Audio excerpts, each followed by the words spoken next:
வழிகாட்டுதலில் நடக்கக்கூடிய ஒரு தொண்டு நிறுவனம் தான் இது. இன்னும் அரசியல் கட்சியாக மாறல. இதுவே மிக சிறப்பாக பிரம்மாண்டமாக எதிர்பார்த்ததை விட அதிக எண்ணிக்கையில் இளைஞர்கள் வந்து கொண்டிருக்கின்றார்கள். எனவே இது கட்சியாக மாறும் பொழுது இன்னும் எப்படி இருக்கும் என்று யோசித்து பார்க்க வேண்டும்.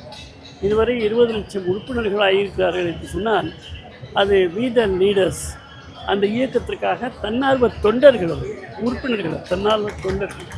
ஒரு ஆள் 5 பேர் சேர்த்தா கூட இந்த தமிழ்நாட்டில் மிகப்பெரிய ஒரு கட்சியாக கட்சி அறிவித்த உடனே ஆகக்கூடிய ஒரு நிலை இருக்கிறது.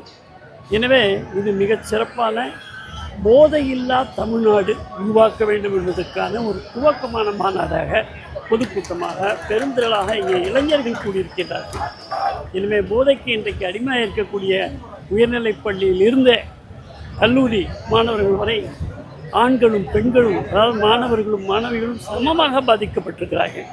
இதை உடைத்தெறிய வேண்டும். இதிலிருந்து அவர்களை மீட்டு நம்முடைய பண்பாட்டு வழியாக அவரை திருப்ப வேண்டும், தமிழகம் மேலோங்க வேண்டும் என்ற ஒரே நோக்கத்தோடு இன்றைக்கு இந்த மிகப்பெரிய கூட்டத்தை அண்ணாமலை அவர்கள் வரவேற்றிருக்கிறார்கள். இளைஞர்கள் மிகவும் ஆர்வமாக அண்ணாமலை அவர்கள் என்ன சொல்வார்கள் என்று எதிர்பார்த்து கொண்டிருக்கிறார்கள். தமிழக மக்களுக்கு எங்களுடைய வாழ்த்துக்கள் தெரிவித்துக் கொள்கிறேன்.